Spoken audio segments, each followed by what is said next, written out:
Nabi yang bernama Ubay bin Ka'ab. Lalu dalam keadaan macam tu, kedua-dua tadi pun baca. Bila baca depan Nabi, Nabi mengatakan elok. Bila elok, barulah dia merasakan dia ni satu kesilapan berlaku pada dia. Rasalah dia merasa menyesal dan dia merasakan bahawa dirinya bersalah. Lalu bagi dia pun tepuk dada. Tepuk dada sahabat Nabi yang Ubay bin Ka'ab yang menyalahkan orang lain baca dalam Quran. Nabi pun tepuk dada dia dan membenarkan dia. Membenarkan dia ataupun dengan asing kata bila saja Nabi tengok keadaan dia ada penyakit, tapi Nabi tahu ini tandanya musyrik, dapat membaiki diri dan sehingga dia berjumpa Nabi pun merasa takut. Lalulah orang yang bersalah kadang-kadang dia cepat rasa takut bila dia buat salah. Lalu Nabi pun duduk kat dia dan Nabi pun tengok dia berpeluh. Nabi pun tepuklah dada dia. Kemudian mengatakan bahawa ketika itu dia sangat takut. Kenapa? Kerana mengetahui bahawa Rasulullah ini tahu mengenai kesalahan. Jadi di sini orang yang memahami penyakit hati ini yang pertama adalah Rasulullah dan orang yang mengikuti jalan Rasulullah SAW. Maka perkara yang macam inilah Rasulullah mengobati hati-hati sahabat. Sedangkan Ubay bin Ka'ab adalah seorang yang ahli Quran. Ubay bin Ka'ab adalah orang yang membaca Quran. Walaupun dia membaca Quran, tetapi tidak dapat menghilangkan penyakit hati yang di dalam dia. Kalau sahabat Nabi yang membaca Quran, yang menjadi ahli Quran pun tidak dapat membersihkan hatinya, apatah lagi macam kita. Maka yang membersihkan hatinya adalah Rasulullah SAW. Maka sahabat Nabi tidak memadai dengan baca Quran lalu pergi ke hospital Nabi membaiki, menyatakan tu. Kadang-kadang kita tahu kita ada penyakit tapi tak tahu obat yang apa yang perlu kita makan. Maka Rasulullah sebagai doktor pakar bahagian penyakit hati lalu memperbaiki sahabat-sahabat Nabi, lalu mentarbiyahkan sahabat-sahabat Nabi, mendidik hati-hati manusia, lalu dibersihkan hati-hati mereka melalui tarbiyah.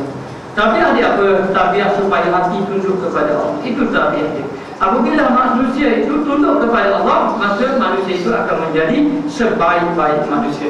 Dan inilah yang dilakukan oleh Rasulullah SAW. Sebagaimana firman Allah Ta'ala, "Wallazi ba'atsa fil ummiyina rasulan minhum yatlu 'alaihim ayatihi wa yuzakkihim wa yu'allimuhumul kitaba wal hikmah." Dialah Allah Subhanahu wa Ta'ala yang memutuskan kepada kaum yang buta huruf sebagai seorang rasul. Allah Ta'ala memutuskan seorang rasul kepada kaum yang buta huruf, ummi, tidak pandai membaca dan tidak pandai menulis. Golongan yang tidak pandai membaca dan tidak pandai menulis, kita tidak dapat bayangkan bagaimana akhlak mereka, bagaimana penyakit hati yang ada pada mereka. Suka berbunuh-bunuhan, suka melakukan kemungkaran, kejahatan.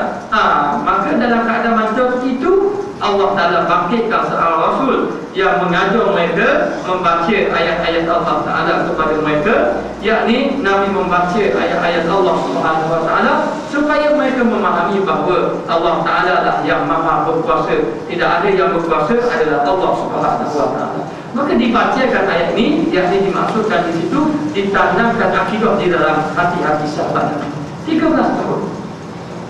Akibat tertanamnya akidah, manusia yang sangat jahat itu tiba-tiba menjadi seorang yang baik. Siapa sebagai contoh? Umar Al-Khattab memang terkenal orang yang sangat ganas ketika zaman jahiliyah. Walaupun ada riwayat sejarah mengatakan bahawa Sayyidina Umar Al-Khattab pernah menanam anaknya itu.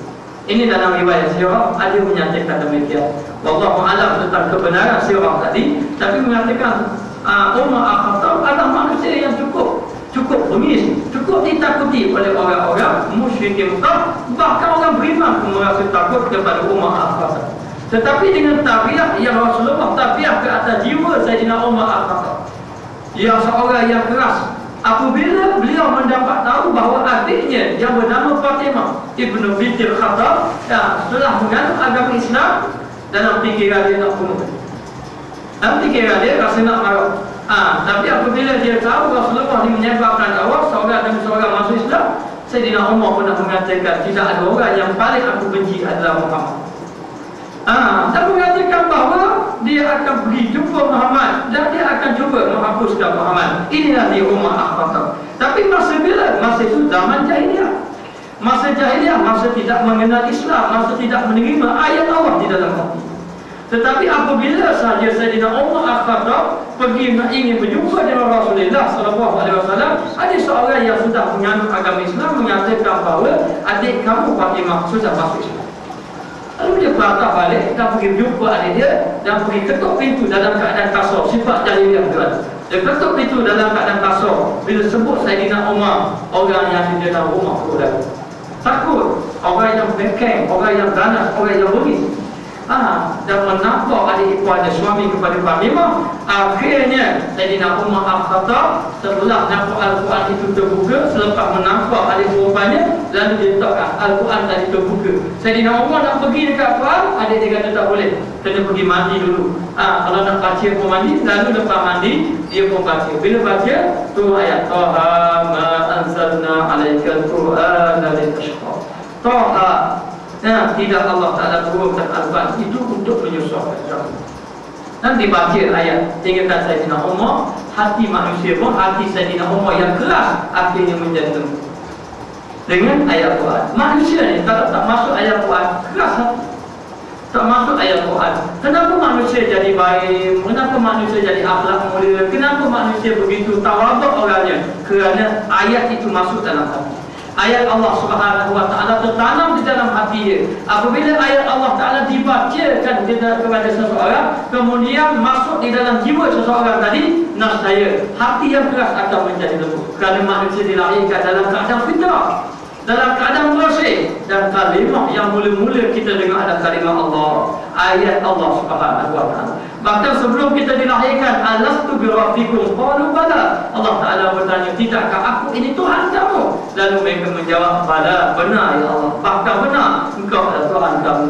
Maka manusia ini apabila dibacakan ayat-ayat Allah Taala, walaupun di kalangan ummiyin yang tidak pandai membaca dan menulis, masyarakat tidak pandai membaca menulis, sudah tentu masyarakat yang ganas. Bukan masyarakat yang lembut, tidak, yang ganas. Bahkan kehidupan mereka sentiasa berperang. Berperang di antara satu sama lain dalam keadaan masyarakat yang berperang, yang ganas, yang suka menumpahkan darah itu dibangkitkan seorang Rasul. Apa tugas Rasul? Di antara yatlu alaihim ayatihi, dibacakan ayat-ayat Allah Subhanahu Wa Taala kepada mereka, lalu menyucikan mereka, menyucikan hati-hati mereka, dan yang arti kata dibersihkan daripada sifat-sifat mazmumah, sifat-sifat yang tercela kepada sifat-sifat mahmudah yang dipuji oleh Allah. Ini tugas Rasulullah, membersihkan hati-hati manusia.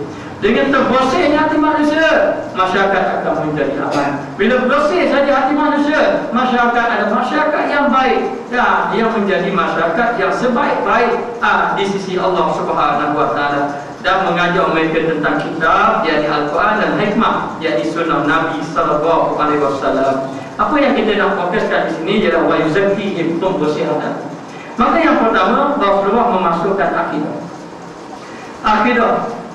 Bila memasukkan akidah, supaya manusia itu hanya tunduk kepada Allah Ta'ala dan menghilangkan segala penyakit yang ada di dalam hati, sakit takabur, sombong dan sebagainya. Sehingga kan apabila akidah itu tertanam di dalam jiwanya, dia Tuhan, malaikat Allah, Allah Ta'ala berkuasa buat segala-galanya, lalu akan timbul sifat lemah. Sifat lemah kepada Allah Subhanahu Wa Taala, sifat tawaduk. Daripada tawaduk inilah dipanggil penyucian hati ataupun tazkiyatun nufus, ataupun pembersihan hati yang menyebabkan manusia tadi menjadi sebaik-baik manusia. Kerana hati yang disebut dalam hadis, idza salahat salahat jasadul kullu wa idza fasadat fasadat jasadul kullu. Bila baik hati, baiklah amalan yang lain. Kenapa manusia pergi buat maksiat? Kerana hati nak buat maksiat. Kerana hati nak buat maksiat, maka tangan kaki hati pergi. Asalnya daripada hati. Hati, bila hati tak molek, mulalah tangan pergi, kaki pergi melakukan maksiat. Mata pun tengok perkara maksiat. Kerana bermula daripada hati. Tapi kalau hati itu baik, mukalah yang bercakap pun yang baik-baik, yang melihat pun melihat perkara baik-baik, yang mendengar perkara yang baik-baik, yang berjalan di tempat yang baik-baik. Puncanya adalah hati. Maka Nabi membimbing sahabat-sahabat Nabi yang pertama dengan tauhid, akidah terhadap Allah Ta'ala, wa yuzakkihim, dan juga penyucian hati. Penyucian hati ini boleh kita kata dalam fiqh tasawuf. Sebab tu kadang-kadang orang menyatakan bahawa kita kena belajar ilmu tauhid dan ilmu fiqh dan juga ilmu tasawuf. Tapi dalam penyusunan ayat ini dapat kita faham, dalam tauhid itu dikembarkan dengan tasawuf, itu dipanggil tauhid tasawuf. Bezanya adalah, buktinya adalah yatlu alaihim ayati, dibaca ayat-ayat Allah, wa yuzakkihim, dan dibersihkan hati-hati manusia. Sekadar beritahu Allah Ta'ala Maha Esa saja satu dah tidak memadai, tapi dibersihkan hati dia supaya hati dia bersih. Bila hati bersih, baru mudah masuk kalimah la ilaha illallah. Kita menyebut kalimah la ilaha illallah start daripada kita balik, kita dah sebut la ilaha illallah sampai ke kita umur sekarang. Tapi belum tentu akidah itu masuk di dalam hati kita. Tapi kalau hati kita dah bersih, perkataan la ilaha illallah, akidah itu akan masuk di dalam hati manusia. Maka penyucian dan pengajaran Al-Quran adalah dua perkara yang berlainan. Satu penyucian hati, yang kedua pengajaran Al-Quran berlainan. Maka dia kata di sini, kerana yang dikehendaki dari firman Allah Ta'ala adalah yuzakkihim, memberikan hal keadaan penyucian. Jadi yang paling penting adalah penyucian terhadap hati. Maka dengan penyucian hati ini menunjukkan bahawa ilmu yang dia amal, ilmu yang dia padanya mampu untuk menjadi ilmu yang baik yang sampai kepada Allah Subhanahu Wa Ta'ala.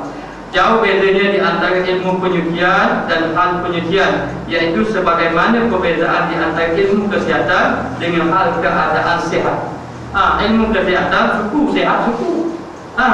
Jadi nak beritahu di sini, menghimpunkan kedua-duanya adalah yang paling sempurna. Maka ilmu kesihatan kena ada, sihat pun ada, barulah lebih baik.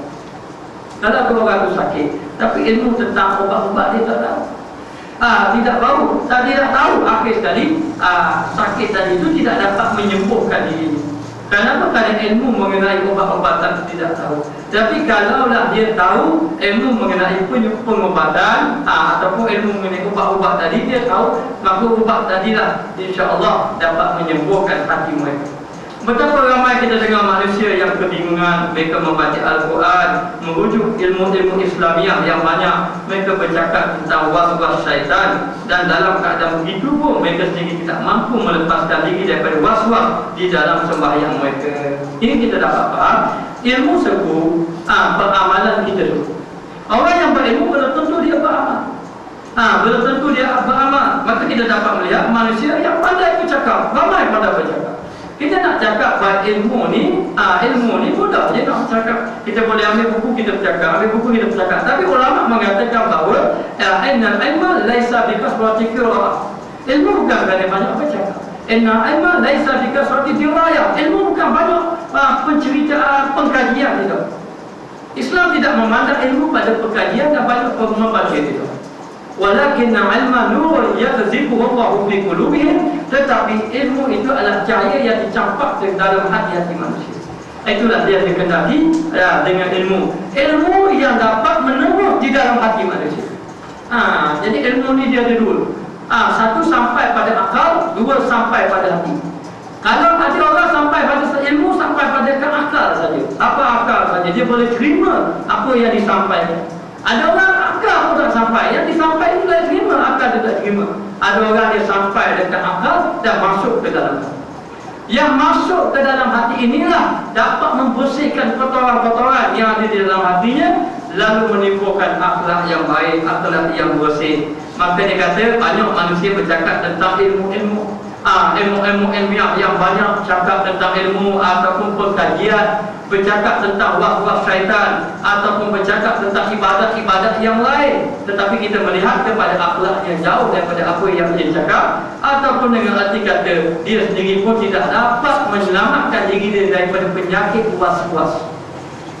Penyakit was-was yang dia perkatakannya. Jadi di sini kita dapat faham bahawa penyucian hati ataupun hati ini memainkan peranan yang penting dalam kita menghidupkan amal ibadat kita kepada Allah. Sebab tu dia akhirat dibahas mengenai takwa, mengenai ikhlas, kerana hatilah yang menghidupkan. Maka orang yang hati dia mati, ibarat kita mempersembahkan Allah Ta'ala ataupun seorang raja yang ingin kepada kita hadiah. Kita raja pun minta, kamu kena beri hadiah kepada beta, lalu kita memberi seekor kambing yang sudah mati. Apa perasaan raja tadi? Maka mungkin kerja tak dimarah. Kenapa? Kerana tidak ada faedah. Walaupun binatang tadi itu ada di hadapan mata. Maka ibadat dalam keadaan melakukan amal ibadat hati yang sudah mati, maka hati itu, ibadat itu tidak memberi kesan kepada dirinya, dan juga ibadat itu tidak membawa kebaikan kepada dirinya. Baik, kita tengok. Maka betapa ramai meskipun manusia membaca buku-buku perubatan, tetapi telah menjadi lumrah di dalam perubatan moden, bahawa manusia tidak mampu mengobati diri sendiri. Walaupun cakap mengenai perubatan, doktor-doktor sendiri pun belum tentu dia dapat mengobati diri sendiri. Bahkan mereka terpaksa berjumpa dengan doktor yang lain supaya dia mendedahkan kepada mereka penyakit yang dihidapinya dan memeriksa penyakit-penyakit yang halus yang tuannya sendiri tidak mengetahui. Mana mungkin kita dapat tahu penyakit kita? Mana mungkin kita nak mengatakan kita baik kecuali daripada orang lain yang melihat kebaikan kita? Maka kebaikan kita ini dilihat melalui akhlak yang dari segi zahir. Tetapi akhlak zahir ini melambangkan akhlak yang di dalam hati kita ataupun akhlak batin.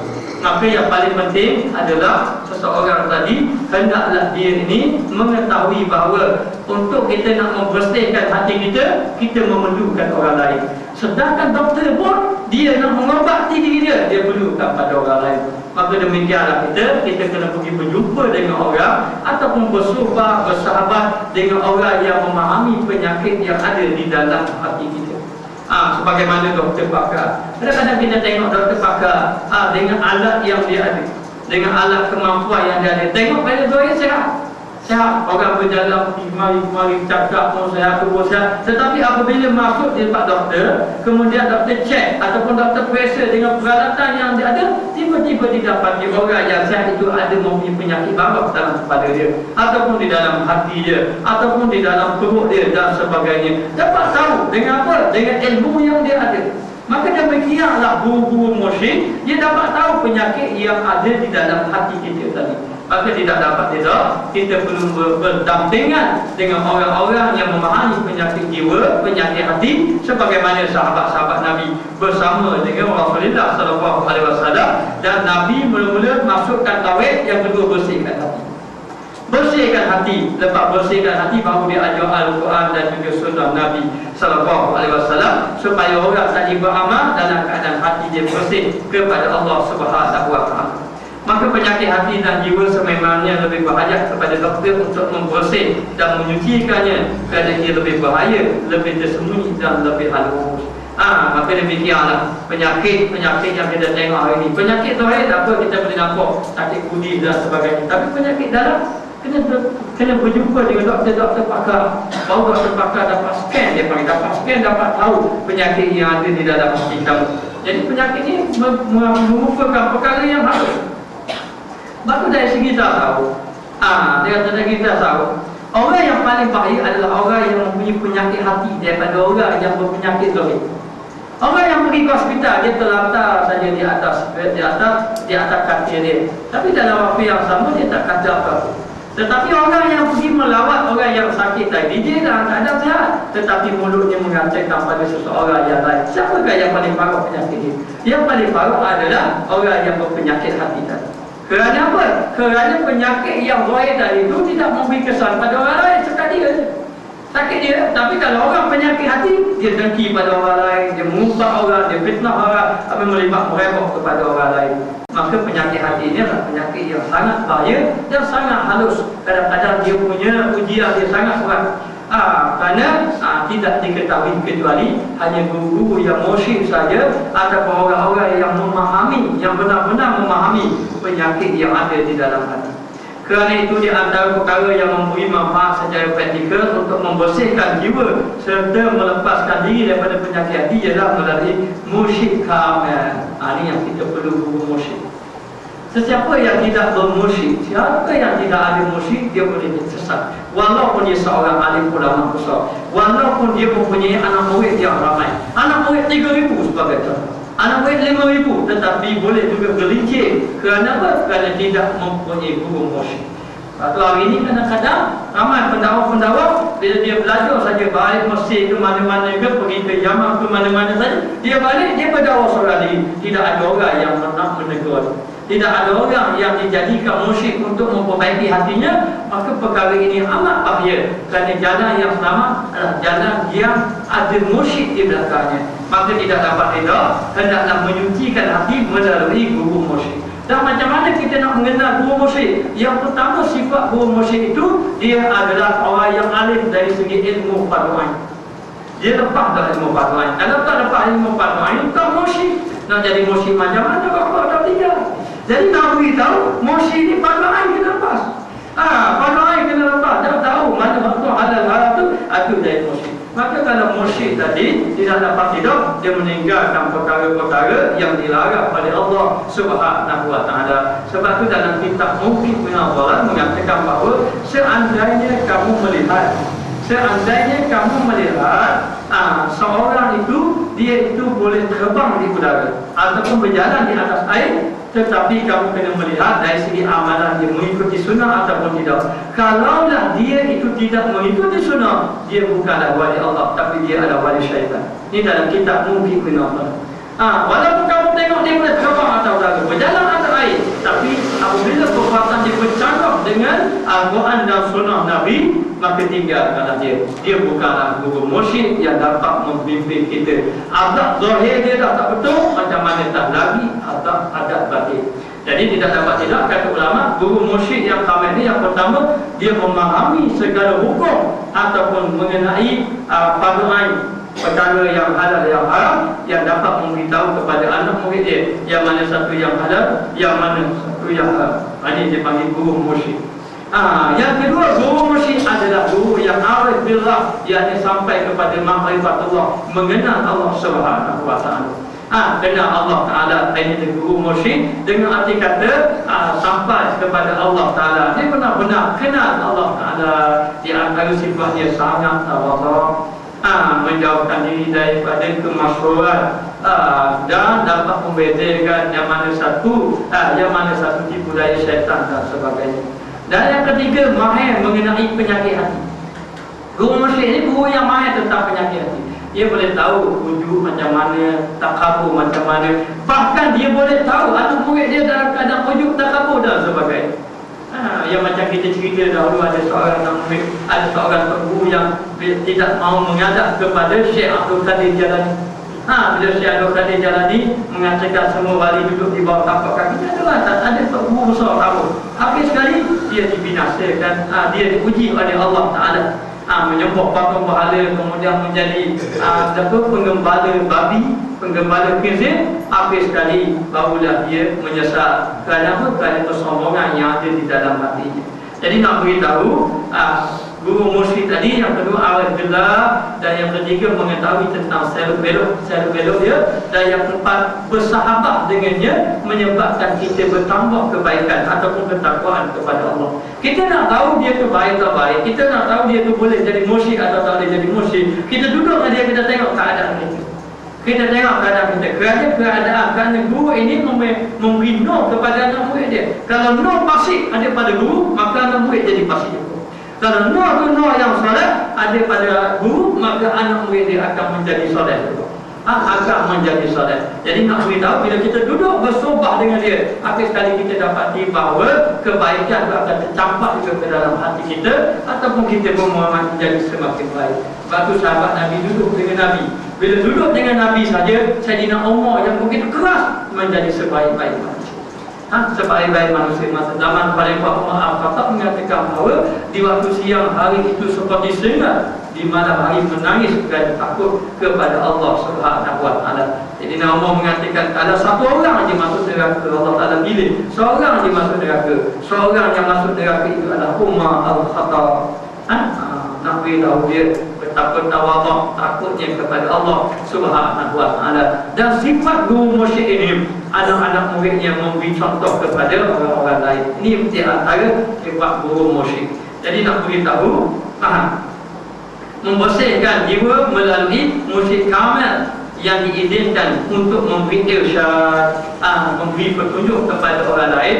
Bukan maksud memberi petunjuk apa, maknanya memberi amalan-amalan yang telah diizinkan oleh gurunya, yakni guru mursyid ini yang sudah dibaiat oleh gurunya yang lain, kemudian diberi ijazah oleh gurunya untuk memimpin orang lain. Jadi irsyad ini memimpin. Jadi guru dia beri ijazah dan kamu pimpinlah kepada anak-anak murid kamu. Maka dia kata di sini, inilah guru mursyid kamu. Jadi sebenarnya ingat, kita nak belajar, kita kena cari guru. Kena cari guru, dan cari guru yang betul-betul, dan cari guru yang ada mursyid di belakangnya. Lalu mengatakan bahawa kalau guru dari guru yang mursyid, dan di belakang guru mursyid itu ada lagi guru mursyid yang lain, insya-Allah. Kerana guru mursyid tidak sekali-kali membiarkan anak muridnya dalam keadaan hanyut bergelomang dengan dosa. Mereka mewarisi ilmu, maka dengan guru mursyid ini dapat mewarisi ilmu, ketakwaan, kebolehan. Guru mursyid ini mewarisi ilmu, dia ada ilmu dan takwa yang cukup tinggi, dan kebolehan menyucikan jiwa serta memberi perangsang ke arah itu. Ini sifat guru mursyid. Dengan kita duduk dengan dia, dapat membersihkan hati-hati manusia. Duduk dengan Nabi tadi, sahabat-sahabat Nabi menjadi orang yang baik. Orang yang baik. Sebab itu ada seorang pemimpin kaum. Pemimpin kaum ni dia nak tengok Nabi ni macam mana betul ke Nabi akhir zaman. Lalu dia pergi. Dia pergi pada Nabi, dia minta pada Nabi. Saja dia minta. Dia pergi, dia Muhammad. Masa tu dia tak beriman. Hai Muhammad, ada tak apa-apa yang kamu boleh berikan? Nabi pun kata, tu ada padang rambut, tu tak tengok kat padang rambut kambing banyak. Maknanya kebetulan Nabi baru dapat kambing penuh satu padang. Padang rambut tu. Tengok tak? Dia kata tengok. Kalau gitu ambil semua sekali. Ambil semuanya sekali. Jadi dia memang minta, Nabi yang yakin Nabi bagi. Dia nak tengok Nabi bagi ke tak, Nabi akhir zaman ke tak ni betul ke Nabi dia. Muhammad ni Nabi betul. Dia tanya, dia minta. Dan dia minta ni, dia tak sangka yang Nabi beri banyak. Tapi Nabi beri semua dah. Tak ada sekor pun Nabi simpan. Nabi semua ambil semua sekali. Dan dia pada ketika itu tidak beriman kepada Allah Ta'ala lagi. Lalu Nabi kata ambil semua sekali. Dia ambil sekali. Gembira dia. Dapat. Maka dia pun balik, dia jumpa kaum dia, ya qaumi aslim. Dia kata, wahai kaumku, mari kita pakat masuk Islam semua ni sekali. Kaum dia naik pelik. Kenapa pula ajak masuk Islam? Masuk Islam. Dia kata, kerana aku telah berjumpa seorang, apabila dia memberi, dia tidak rasa takut lagi fakir. Takut tak ada rasa takut fakir. Lalulah sahabat Nabi ada dua orang anak dia punya anak buah, dia pun ambil lah kambing, suka dapat. Lalu sahabat Nabi tertanya-tanya mengenai perbuatan Nabi ini, dan mereka pun masuk Islam. Bila masuk Islam, lalulah sahabat Nabi kata, ya Rasulullah, mereka itu masuk Islam kerana kambing. Masuk Islam kerana kambing, kerana dapat harta. Bukan masuk Islam untuk hati-hati nak masuk Islam. Ada dapat benda, atau dapat projek, ataupun dapat harta. Jadi kerana dapat kambing itu mereka masuk Islam. Jadi mereka pertikaikan Islam sahabat Nabi yang lain yang baru masuk Islam ni. Lalu Nabi mengatakan benar, mereka masuk Islam, mereka masuk Islam dalam keadaan mereka tak kenal lagi Islam. Jadi mereka masuk Islam kerana dapat harta sebab mereka tidak kenal lagi Islam. Tetapi kalau nanti mereka sudah kenal Islam, mereka akan habiskan harta pada jalan Allah. Mereka akan habiskan harta untuk Islam. Akhir sekali dia mau masuk Islam. Kebenaran Nabi ternyata akhir sekali orang yang menerima kami yang menginfakkan banyak harta pada jalan Allah Ta'ala setelah dia mengenal Islam. Inilah yang dibawa oleh Nabi Sallallahu Alaihi Wasallam, seorang guru yang mursyid. Dengan guru mursyid tadi, guru mursyid yang ada ilmu. Syarat guru mesti ada ilmu. Ilmu tadi ilmu yang benar, ilmu yang sah, yang berpegang dengan pegangan ahli sunnah wal jamaah, dan terserah ketakwaan dia kepada Allah. Kalau guru mursyid main tak mayan Jumaat dah jadi. Apa tak mayan? Tu guru makam tinggi. Kamu tak sampai lagi, lalu tak jadi. Dalam keadaan dia itu melakukan ketakwaan kepada Allah. Hanya kita ni melihat kepada zahir ketakwaan dia, kemudian kebolehan dia dan kebolehan dia. Guru mursyid dia ada kebolehan dia menyucikan jiwa. Jiwa orang-orang yang bersama dengannya sehinggalah menjadi manusia yang terbaik. Kerana telah disucikan jiwa-jiwa mereka. Jadi wahai saudaraku, dia kata di sini kami bawakan kepadamu 6 nas dari Al-Quran, Sunnah Rasulullah SAW, kata-kata ulama syariah yang terdiri daripada kalangan muhaddisin, fuqaha serta guru mursyid yang awal terhadap perkara yang menegaskan tentang kepentingan suhbah. Maka ulama bersepakat, sama ada tauhid ke, ulama fiqh ke, ulama usuluddin ke, muhaddisin bersepakat suhbah ni, berkawan ini, berdampingan ini sangat penting memainkan peranan kita. Kadang-kadang sampai kita salah pilih kawan, dicampakkan ke dalam neraka. Sebab tu Nabi kata, lihatlah kepada siapa anak kamu berkawan, lihatlah kepada siapa dia berkawan. Kena tengok kerana kawan ini boleh mencuri apa yang ada pada diri kita. Kalau kita ini baik, dia boleh curi kebaikan kita, jadi jahat balik kita sebab kita berkawan dengan dia. Jadi ulama mengatakan suhbah ni penting, dan tidak ada suhbah yang selamat, suhbah bersama guru mursyid yang kamil, kerana mereka adalah merupakan pewaris Nabi SAW. Maka dia kata di sini, kepentingan bersuhbah dengan orang-orang yang mewarisi segala-galanya daripada Rasulullah SAW juga perkara yang merupakan kesan yang baik serta natijah yang bagus dengan kita bersuhbah. Ini pasti dah diakui oleh ulama-ulama, kesan daripada kita suhbah menjadikan akhlak kita berubah. Kesan daripada kita bersuhbah. Sebab tu kita kena pilih kawan. Jangan kita kata tak apa, saya berkawan dengan orang jahat pun tak apa, saya tak akan berubah. Kita kena ingat, orang-orang yang fasik dia ada dia ada gelombang, dia ada kesan dia, fasik dia akan masuk ke dalam kita. Maka menyebabkan kita akan menjadi fasik juga apabila kita berkawan dengan orang-orang fasik. Jadi kalau kita berkawan dengan orang-orang soleh, tak perlu memanfaatkan pesan kepada hendaklah kamu bersahabat dengan orang-orang yang soleh. Kerana orang-orang soleh bersahabat dengan ulama boleh menghidupkan hati kamu yang mati. Sampai kita berkawan saja. Baik, kita tengok dalil Al-Quran tentang kepentingan suhbah. Firman Allah Subhanahu wa taala, ya ayyuhalladzina amanu taqullaha wa kunu ma'as shadiqin. Wahai orang-orang yang beriman, bertakwalah kamu kepada Allah, hendaklah kamu bersama dengan orang-orang yang benar. Bersama di situ menandakan kita perlu bersuhbah, bersahabat dengan orang-orang yang benar. Kerana bila orang benar tadi kita bersahabat dengan dia, nascaya kita pun akan menjadi orang yang benar. Benar dari segi perkataan, benar dari segi perbuatan. Nanti kesan dia macam tu. Lepas Nabi memilih orang yang paling utama di kalangan sahabat Nabi adalah Sayyidina Abu Bakar As-Siddiq. Orang yang sentiasa membenarkan Nabi, yang sentiasa bersama dengan Nabi. Akibat Sayyidina Abu Bakar yang bersama dengan Nabi, kasih kepada Nabi, duduk berhijab bersama dengan Nabi, duduk dalam gua, kemudian baring. Bila Nabi nak baring, suruh baring atas paha dia. Tiba-tiba dalam keadaan tu ada binatang yang berbisa yang nak keluar daripada lubang. Jadi ditekuk lubang tadi. Saya tak ingat antara tangan ataupun kaki, mungkin kaki.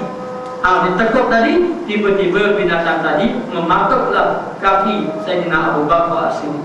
Kemudian Nabi pun dengan izin Allah Ta'ala menyembuhkan kesakitan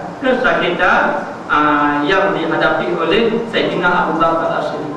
Oleh kerana selalu berdampingan dengan dia, mengatakan bahawa Nabi mengatakan sebaik-baik sahabat adalah Sayyidina Abu Bakar As-Siddiq. Dan kalau ditimbang iman Sayyidina Abu Bakar As-Siddiq dengan orang-orang yang beriman yang lain, nascaya berat iman Sayyidina Abu Bakar As-Siddiq. Kerana kesan suhbah dia dengan Rasulullah, bersahabat dia dengan Rasulullah, berdampingan dengan Rasulullah SAW. Oleh itu berdampinglah dengan orang-orang soleh. Cukuplah kita jangan cari kawan-kawan yang fasik, kerana kawan yang fasik itu akan mendorong kita kepada kefasikan. Cari orang-orang yang soleh. Nak tahu dia soleh, bila kita berkawan dengan dia, lalu menimbul kita kebaikan yang ada pada diri kita. Jadi kita pun semakin berubah. Kawan yang soleh ni akan memberi kesan kepada kita. Kalau kita berkawan dengan orang yang suka belajar ilmu agama, maka kita akan jadi orang yang suka belajar ilmu agama. Kalau Kalau kita berkawan dengan orang yang suka membaca Quran, kita akan jadi orang yang suka berkawan dengan Al-Quran, suka membaca Al-Quran. Maka kesan yang paling penting adalah berkawan dengan kawan yang baik. Sebab tu dalam Quran menyatakan bahawa kalaulah orang dia tadi meninggalkan sembahyang kerana mencari harta ataupun kerana mencari pangkat, mereka akan dibangkitkan dengan kawan pesan macam dia dulu. Orang cari pangkat, orang cari harta, sama ada dibangkitkan dengan Firaun yang cari pangkat ataupun Qarun yang cari harta. Kenapa? Kerana orang baik tidak disama, tidak dikawankan, tidak didampingkan dan tidak disertakan, tidak dikembarkan dengan orang-orang yang jahat. Bahkan Allah Ta'ala kata atas muka dunia, kalau mu nak jadi baik, kamu berkawan dengan orang-orang yang baik. Bukti orang yang baik, dia suka duduk di tempat yang baik dan suka bercakap yang baik-baik. Dan ingat, kata ulama mengatakan bahawa serugi-rugi manusia adalah manusia yang diberi kawan yang baik untuk bersumpah dengan orang yang baik, tetapi dia mencari kawan yang pasti, kawan yang jahat. Ini adalah manusia yang serugi-rugi manusia. Maka tidak dapat kita carilah golongan yang baik yang dapat menolong kita ataupun dapat memberi kesan yang baik pada diri kita. Orang-orang yang benar ialah satu golongan daripada kaum mukmin yang dimasukkan oleh Allah dengan firman Allah Taala. Siapakah orang yang benar? Minal mu'minina rijalun shadaqu ma ahadullah alaihi. Di antara orang-orang mukmin itu ada orang-orang yang benar, yakni menepati apa yang mereka janjikan kepada Allah dengan beramal dan amalan yang saleh, melakukan amal ibadat kepada Allah Subhanahu wa taala. Jadi sahabat Nabi, dia pernah jumpa dengan Nabi mengatakan bahawa, ya Rasulullah, saya duduk dalam majlis Nabi Allah semangat. Masa mari dalam hati nak buat macam ni, nak buat macam ni, tetapi bila balik tula saja. Dengar kuliah pemain, balik kuliah tengok kita Gusti dah bagus. Semangat dia kata, tapi jumpa tu dalam kuliah balik macam tu. Maka di antara yang disuruh berkawan dengan orang-orang yang soleh dan hendaklah mengutamakan Allah Subhanahu wa taala, utamakan benda-benda yang baik. Maka firman Allah Taala, wasbir nafsaka ma'al ladina yad'una rabbahum bil ghadati wal ashi yuriduna wajha wa la ta'du aynaka anhum turidu zinatal hayatid dunya wa la tuti' man aghfalna qalbahu an dzikrina wattaba'a hawahu wa kana amruhu furata. Dan bersabarlah kamu bersama dengan orang-orang yang menyebut Tuhannya di pagi dan petang hari dengan mengharapkan keredaan Allah Subhanahu wa taala, dan janganlah kedua matamu berpaling daripada mereka mengharapkan perhiasan kehidupan dunia. Kamu kena bersama dengan orang yang menyebut pada jalan Allah Taala. Ayat ini menyuruh kita bersama dengan kalau zaman dulu bersama dengan nabi-nabi, zaman sekarang menyuruh supaya kita bersama dengan ulama-ulama yang menyuruh manusia pada jalan Allah pagi dan petang, dan jangan kamu berpaling daripada mereka kerana mengharapkan perhiasan ke dunia, dan janganlah kamu mengikuti orang yang hatinya yang telah kami lalaikan daripada mengingati kami, yakni mengingati Allah Subhanahu wa taala, menuruti hawa nafsunya, dan jangan berkawan, jangan kamu dilalaikan dengan orang yang mengikut hawa nafsu, dan adalah keadaan itu melampaui batas di sisi Allah Subhanahu wa taala.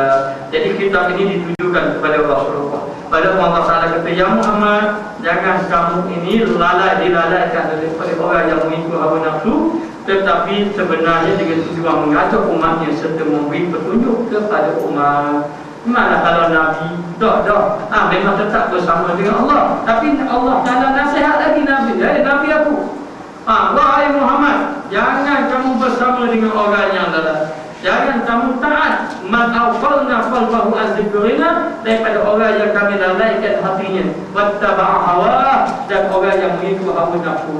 Allah Taala beritahu pada Rasulullah, tapi nak ajar kepada kita, jangan kita dilalaikan dengan orang yang lalai hatinya kepada Allah. Sebab tu orang yang lalai hatinya, orang yang pasti, orang yang lalai hatinya telah ditutup oleh Allah Subhanahu wa taala. Dia akan ditimpa bala, dia sedang dibala oleh Allah. Jadi kalau kita duduk dekat, maka terkena kesan bala daripada Allah Subhanahu wa taala. Maka tidak dapat kita kena ikut macam mana, wattabi' sabila man anaba ilai, dan ikutlah jalan yang orang yang telah kembali kepada aku, orang yang telah bertaubat kepada Allah Subhanahu wa taala. Sebab itu tidak sama orang yang pergi belajar ilmu agama dengan orang yang tidak belajar ilmu agama. Tidak sama kita berkawan dengan orang-orang yang baik dan kita berkawan dengan orang-orang yang fasik. Kita akan tengok kefasikan dia akan memberi kesan kepada kita. Kalau kita berkawan dengan orang baik, kesalehannya akan memberi kesan juga kepada kita. Maka tidak dapat tidak, hendaklah kita sentiasa bersuhbah, berkawan, bersahabat dengan orang-orang yang baik. Kerana orang-orang baik itu hatinya sudah hidup dan dihidupkan hati-hati kita disebabkan kita berkawan dengan orang yang baik. Sebab itulah sahabat Nabi yang bersuhbah dengan Nabi menjadi manusia yang sebaik-baik manusia. Kerana Nabi adalah orang yang sebaik-baik manusia. Kerana Nabi sebaik-baik manusia, maka sahabat Nabi yang bersahabat dengan Nabi menjadi golongan yang sebaik-baik manusia di sisi Allah Ta'ala. Kesan dia adalah semata-mata kerana suhbah, yakni bersahabat, berdampingan dengan Rasulullah sallallahu alaihi wasallam. Wallahu a'lam. Tambahkan. Bismillahirrahmanirrahim. Rabbana zalamna anfusana wa illam taghfir lana wa tarhamna lanakunanna minal khasirin. Allahumma a'inna ma jahilna, Allahumma qulna ilman nafi'an wa rzuqna fahman tayyiban. Wa sallallahu ala sayyidina Muhammad wa ala alihi wa sahbihi wa sallam. Walhamdulillahi rabbil alamin. أعوذ بالله من الشيطان الرجيم. واذكر أخا عاد إذ أنذر قومه بالأحقاف وقد خلت النذر من بين يديه ومن خلفه ألا تعبدوا إلا الله إني أخاف عليكم عذاب يوم عظيم قالوا أجئتنا لتأفكنا عن آلهتنا فأتنا بما تعدنا إن كنت من الصادقين قال إنما العلم عند الله وأبلغكم ما أرسلت به ولكني أراكم قوما تجهلون فلما رأوا عارضا مستقبل أوديتهم قالوا هذا عارض ممطرنا بل هو ما استعجلتم به ريح فيها عذاب أليم تدمر كل شيء بأمر ربها فأصبحوا لا يرى إلا مساكنهم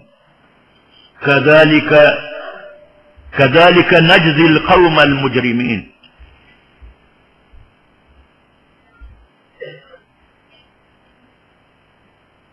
ولقد مكناهم فيما إن مكناهم فيه وجعلنا لهم سمعا وأبصارا وأفئدة فما أغنى عنهم سمعهم ولا أبصارهم ولا أفئدتهم من شيء إذ كانوا يجحدون بآيات الله وحاق بهم ما كانوا به يستهزئون فلولا نصرهم الذين اتخذوا من دون الله قربانا آلهة بل ضلوا عنهم ولقد أهلكنا ما حولكم من القرى وصرفنا الآيات لعلهم يرجعون فلولا نصرهم الذين اتخذوا من دون الله قربانا آلهة بل ضلوا عنهم وذلك إفكهم وما كانوا يفترون.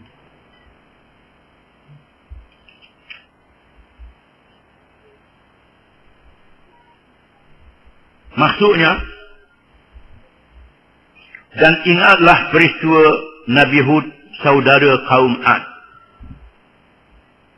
Tatkala ia memberi amaran kepada kaumnya yang tinggal di tanah lembah Al-Ahqaf.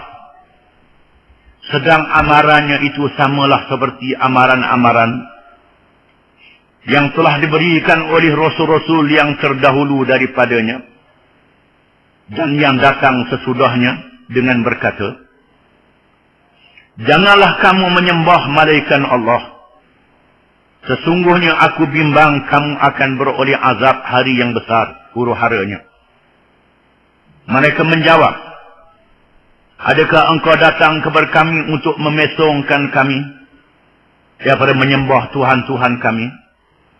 Maka bawakanlah azab seksa yang engkau janjikan kepada kami itu, jika betul engkau dari orang-orang yang benar. Nabi Hud berkata, sesungguhnya ilmu pengetahuan tentang kedatangan azab itu hanya ada pada sisi Allah. Dan tugasku hanya menyampaikan kepada kamu apa yang aku diutuskan membawanya. Akan tetapi aku nampak kamu satu kaum yang jahil akan tugas Rasul. Maka apabila mereka melihat azab itu sebagai awan yang menghala ke lembah-lembah mereka, mereka berkata, ini ialah awan yang akan membawa hujan kepada kita. Mendengar kata-kata mereka yang demikian, Nabi Hud berkata, tidak, bahkan itulah azab yang kamu minta dia segerakan kedatangannya. Iaitu angin yang membawa azab seksa, yang tidak terperi sakitnya, yang menghancur leburkan segala-galanya dengan izin Tuhannya. Setelah azab itu menimpa mereka, maka menjadilah mereka punah ranah. Tidak ada yang kelihatan, malaikat tempat-tempat tinggal mereka. Demikianlah kami membalas kaum yang berdosa.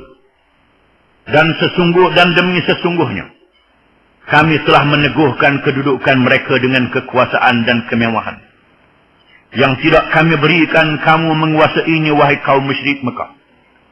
Dan kami telah jadikan bagi mereka pendengaran dan penglihatan serta hati. Dalam pada itu pendengaran mereka dan penglihatan mereka serta hati mereka tidak memberikan faedah sedikit pun kepada mereka, kerana mereka sentiasa mengingkari ayat-ayat Allah.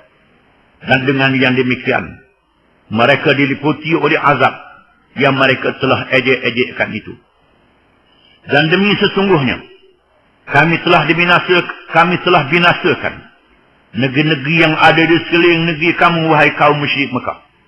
Dan kami telah menerangkan tanda-tanda kekuasaan kami dengan berbagai-bagai cara, supaya mereka kembali bertaubat.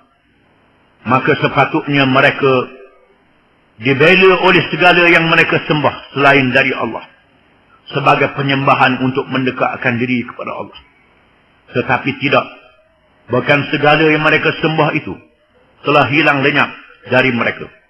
Dan demikianlah akibat penyelewengan mereka dan kepercayaan yang mereka telah ada-adakan.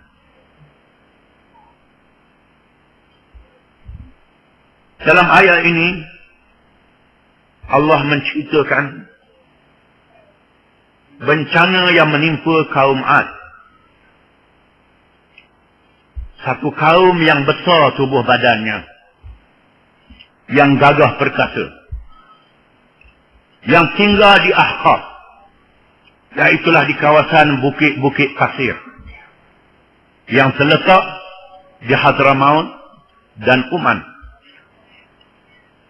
Di antara Hadramaut dan Uman, sebahagian Hadramaut, sebahagian Uman, dan sebahagian Arab Saudi. Mereka mempunyai tubuh badan yang gagah perkasa, yang gagah, yang kuat.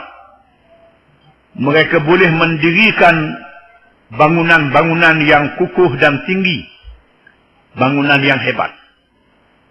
Tamadun mendirikan bangunan bukan sekarang. Zaman dulu sudah ada. Jangan kecanggak sekarang ni orang hebat tamadunnya. Bahkan penggaji-penggaji sejarah melihat bagaimana tamadun Fir'aun yang membawa batu-batu yang berat. Hari ini menggunakan jentera yang sangat berat. Hari itu mereka sudah ada alat membawa batu-batu yang berat ini untuk meninggikan bangunan-bangunan yang hebat.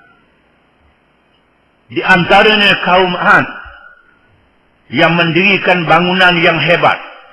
Tiang-tiangnya adalah balok daripada batu, bukan balok kayu.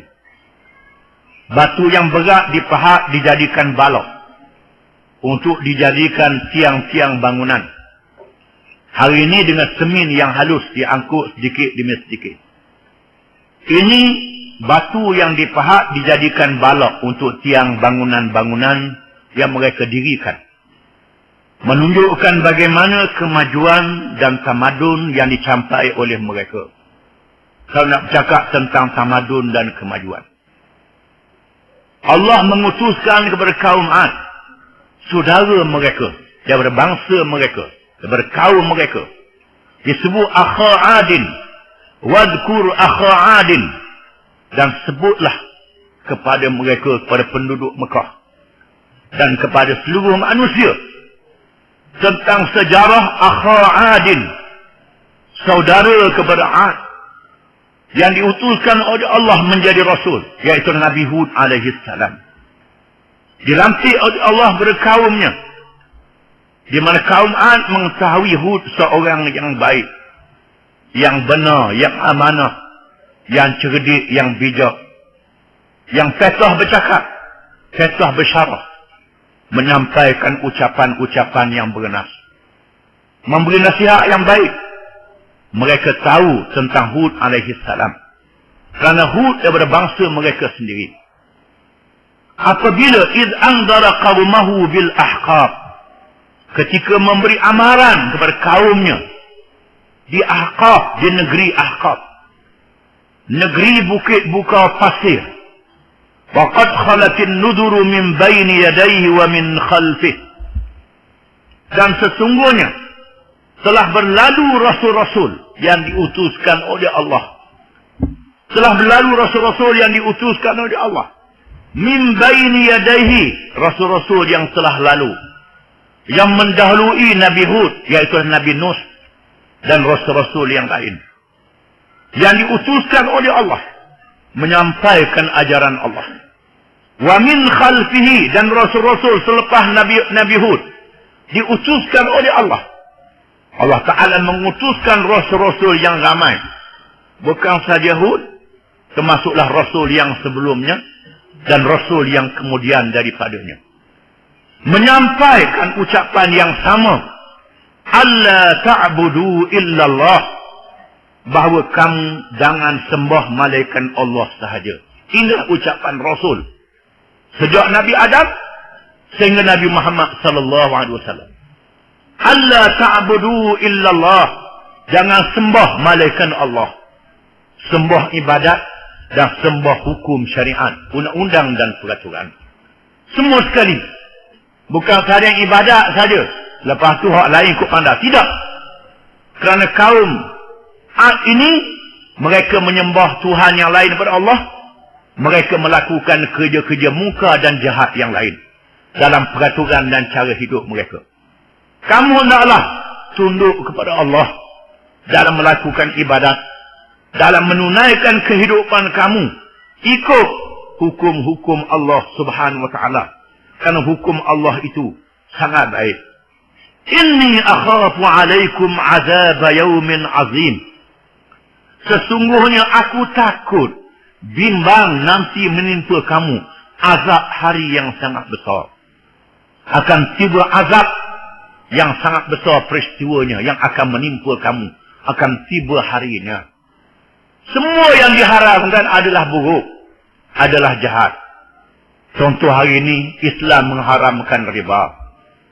Orang mengerjakan riba. Mereka mengatakan riba ini darurat. Riba ini keperluan ekonomi. Kalau tak ada riba, macam mana nak buat bank?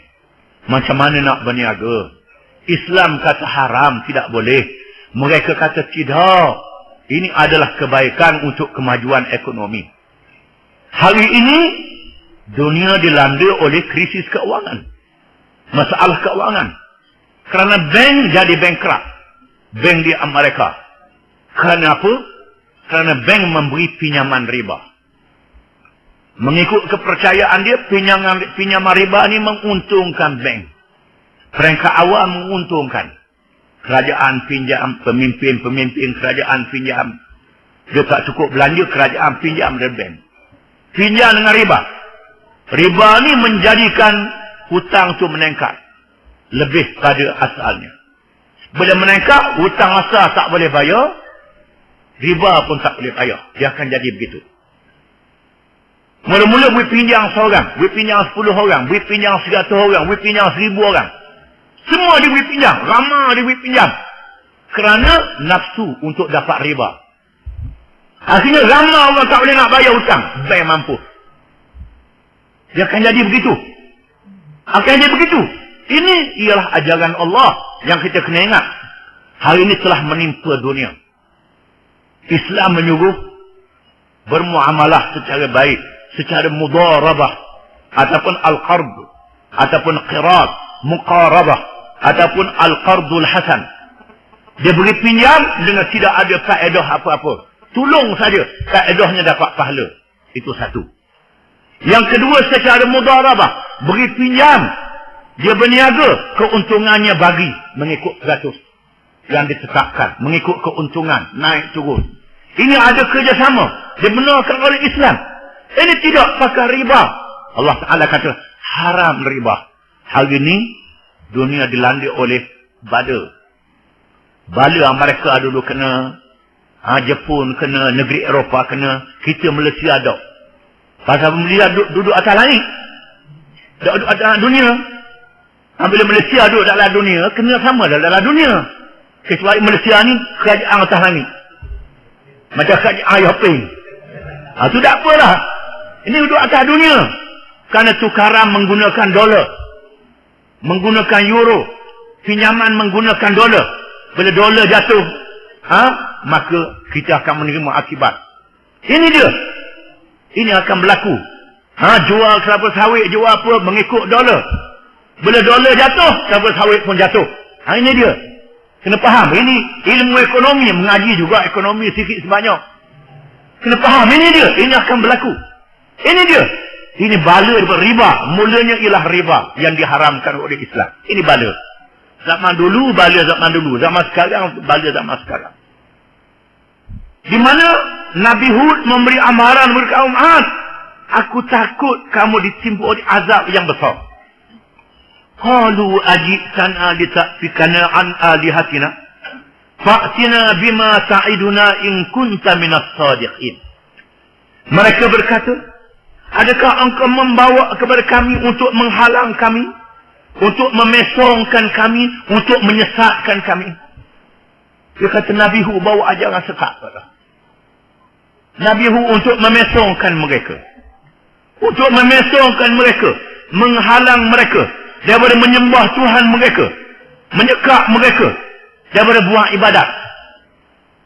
Supaya jangan beribadat kepada berhala, beribadat kepada Allah. Ini sesat kata mereka. Ataupun meninggalkan Tuhan yang lain daripada Allah. Ini menghalang mereka. Kamu bawa benda kelawak, benda bohong untuk menyesatkan kami. Supaya menyembah Allah sahaja. Padahal inilah ajaran yang benar kata mereka. Fa'tina bima ta'iduna in kunta minas sadiqin. Sila kamu bawa amaran yang engkau berikan kepada kami. Kalau engkau adalah seorang yang benar, wahai Hud. Kalau mu kata dah ikut ajaranmu akan datang azab yang besar. Mana azab itu? Mana azab itu? Sila bawa azab itu. Mana dia bala? Pasal apa tak turun bala selalu? Kalau lawan Islam turun bala selalu. Allah Ta'ala maha pemurah lagi maha penyayang. Maha kesian kepada hamba-Nya. Allah Ta'ala menangguhkan azab. Supaya hamba itu bertaubat kepada Allah Ta'ala. Kaum zaman dulu, dia beri tempoh beberapa tahun. Kaum akhir zaman, dia beri tempoh sikit-sikit hingga berlakunya kiamat. Kalau dah berlaku kiamat, hancur habis dunia ni. Ini sangat dahsyat. Berlaku di akhir zaman. Sekarang sudah ada tanda-tanda. Banyaknya gempa bumi, banyaknya banjir. Ini adalah akalan-akalan manusia. Sebab Allah Ta'ala tak menurunkan bala selalu, supaya dia beri peluang kepada manusia untuk bertaubat. Bila mereka cabar Nabi Nuh alaihi salam, kalau mu benar, mu betul Nabi Hud, kalau mu betul, mu benar wahai Hud, mana dia ni azab yang kamu janjikan. Qala innamal ilmu indallah wa uballighukum ma ursiltu bihi walakinni arakum qauman tajhalun. Kata Nabi Hud, berkatalah ia Nabi Hud, sesungguhnya ilmu tentang azab itu bila datang di sisi Allah. Itu bukan urusan aku, kata Hud. Azab itu urusan Allah, bukan urusan aku. Wa uballighukum ma ursiltu bih. Tugas aku menyampaikan apa yang Allah utuskan aku menjadi Rasul. Itu tugas aku. Seorang Rasul yang bijak, memang Rasul bijak. Pandai dalam berhujah. Kalau kita lah bila mana dia azab rusing selalu. Pasal apa Tuhan tak bawa azab? Biar lawan Islam ni panuh litur lalu. Ni kalau kita. Nabi Hud menunjukkan jiwa besar seorang Rasul. Azab itu urusan Allah, bukan urusan aku. Urusan aku menjadi Rasul. Menyampaikan ajaran Allah. Supaya kamu beriman kepada Allah. Percaya kepada Allah, beribadat kepadanya. Beramal dengan ajaran-ajaran hukum-hukum dan syariat Allah. Walakinni arakum qauman tajhalun. Dan tetapi aku nampak kamu adalah kaum yang jahil. Aku nampakmu ni kaum yang jahil. Yang tak erti. Yang tak erti, yang tak faham. Yang bebal, yang jahil. Cuma nak kata bodoh je. Kamu ni jahil tak tahu kahla. Aku beritahu benda yang betul, benda yang benar. Tetapi kamu jahil. Ikutlah ajaran yang benar. Kalau tak ikut, azab akan berlaku. Falamma ra'ahu 'aridan mustaqbila awdiyatihim. Qalu hadha 'aridun mumtiruna.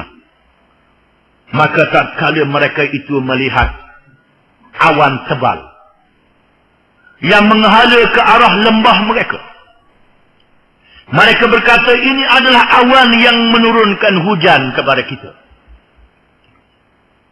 Tiba-tiba datang hari untuk didatangkan azab ke atas mereka. Mereka melihat awan yang tebal. Kata mereka, ini awan yang akan menurunkan hujan, menyuburkan tanah kita. Macam sekala lah. Macam biasa lah ini hujan. Awan nak mari tu nak turun hujan. Bukan awan apa. Ini kata setelah mereka melihat awan yang tebal. Bal huwa masta'jaltum bih rihun fiha azabun alim. Kata Nabi Hud, bahkan ia adalah apa yang kamu minta segera. Apa yang minta segera didatangkan, iaitulah angin yang ada di dalamnya azab yang sangat pedih. Awan itu adalah awan azab yang akan menimpa kamu. Kamu minta sangat azab, itu dia. Awan itu awan yang datang membawa azab kepada kamu.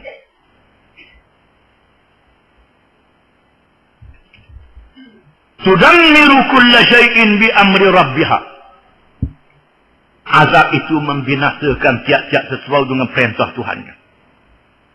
Fa'aslahu la yura illa masakinuhum. Maka jadilah mereka tidak dilihat lagi malaikat tempat tinggal mereka. Kadzalika najzil qaumal mujrimin. Begitulah kami membalas kaum yang melakukan dosa, melakukan kerja jahat dan kesalahan. Mengikut riwayat para ulama, bila angin itu turun menimpa mereka, mereka melihat bagaimana unta-unta yang besar yang ada barang di atasnya diterbangkan oleh angin. Unta yang besar diangkat oleh angin. Dan mereka melihat orang-orang mereka yang hebat itu diterbangkan oleh angin. Angin mengangkat, orang mengangkat unta. Unta yang berat itu diangkatnya. Dan memukul orang-orang itu ke arah batu. Bukit dan batu bangunan. Dihempas ke arah batu bukit dan bangunan. Dibinasakan dengan cara yang menakutkan. Lalu yang masih ada lagi masuk dalam rumah-rumah mereka. Masuk dalam rumah-rumah mereka. Sebagaimana riwayat Ibnu Abbas radhiyallahu anhuma, mereka mengunci rumah-rumah mereka. Tiba-tiba angin yang kencang mencabut pintu-pintu rumah mereka. Pintu-pintu rumah yang teguh itu dicabut oleh angin. Dan mengeluarkan mereka dari rumah. Dengan rumah-rumah sekali. Kemudian mengeniuk debu-debu yang mengambus mereka. Debu-debu ditiup mengambus mereka. Kemudian debu itu ditiup oleh angin pula. Dikeluarkan. Mereka hidup di bawah pasir yang menimbus mereka. Itu azab yang dahsyat yang menimpa mereka. Angin yang mengeluarkan suara yang menakut dan menggerunkan. Tudammiru kulla syai'in bi amri rabbiha. Membinasakan tiap-tiap sesuatu dengan perintah Tuhannya. Di mana angin itu membinasakan tiap-tiap sesuatu dengan perintah Tuhan. Dengan perintah daripada Allah Subhanahu wa ta'ala. Imam Bukhari meriwayatkan satu hadis dari Ummul Mukminin radhiyallahu anha. Pada satu hari kelihatan Nabi SAW dalam keadaan suka sehingga kelihatan di dalam mulutnya. Tiba-tiba kelihatan awan. Lalu Aisyah berkata, wahai Rasulullah, mengapa saya tengok Rasulullah bila tengok awan, tengok angin berubah wajah? Berubah wajah. Mengapa begitu ya Rasulullah? Jawab Rasulullah SAW, ya Aisyah, ma yu'amminuni an yakuna fihi azabun udhiba qawmun birrih wa qad ra'a qawmul azab faqalu hadha 'aridun mumtiruna. Hadis riwayat Muslim dan At-Tirmizi. Aku ingat peristiwa yang berlaku pada kaum Hud. Bila mereka melihat azab, mereka melihat awan, mereka kata ini awan yang menurunkan hujan. Tiba-tiba azab yang sangat dahsyat yang menimpa mereka. Aku ingat peristiwa itu, kata Nabi SAW. Mengikut para ulama, Allah Ta'ala menyelamatkan Hud dan orang-orang yang beriman bersama dengannya. Berselindung di tempat yang tertentu, kawasan yang tertentu. Dan angin tidak menimpa mereka malaikat dengan cara yang lembut. Dengan cara yang lembut yang menyamankan mereka. Yang menjadikan mereka dalam keadaan yang nyaman, yang sedap. Allah Ta'ala menyelamatkan Hud dan kaumnya. فَأَصْبَحُوا لَا يُرَى إِلَّا مَسَاكِنُهُمْ. Dan jadilah mereka tidak kelihatan lagi malaikat tempat-tempat tinggal mereka. Itu pun sakit bagi tempat tinggal, bukan semua. Yang ada ialah sakit bagi tempat kediaman mereka sahaja. Itu yang masih ada, yang dapat dilihat. Kadzalika najzil qaumal mujrimin. Seperti itulah kami memberi balasan kepada kaum yang melakukan kejahatan. Itulah cara Allah Ta'ala menghukum kaum yang melakukan kejahatan di kalangan umat yang terdahulu. Tujuannya menjadi pengajaran kepada umat yang ada pada hari ini. Tetapi malangnya, pengkaji-pengkaji sejarah yang kafir pada hari ini, orang Islam pun terikut, pergi tengok macam mana nak buat bangunan pulau. Macam mana seni bina. Macam mana dia buat bangunan. Macam mana arkitek dia. Macam mana engineer dia. Macam mana hebat. Pergi hak tu saja. Mereka tak fikir azab yang menipu kaum itu. Oleh kerana itu ulama menghukumkan makruh kita melawat tempat-tempat yang seperti ini. Melawat laut mati, melawat tempat Fir'aun, melawat kaum Saleh, melawat kaum Samud, kaum Hud, hukumnya makruh. Kecuali kita melawat untuk mengambil iktibar, mengambil pengajaran. Kalau melawat saja-saja jadi makruh. Kecuali melawat untuk mengambil iktibar dan pengajaran. Ketika berlakunya peperangan Tabuk, Nabi SAW lalu di kawasan kaum Samud. Lalu Nabi suruh berjalan dengan segera. Jangan berhenti, berjalan dengan segera. Dan berjalan dengan rasa takwa dan takut kepada Allah Ta'ala.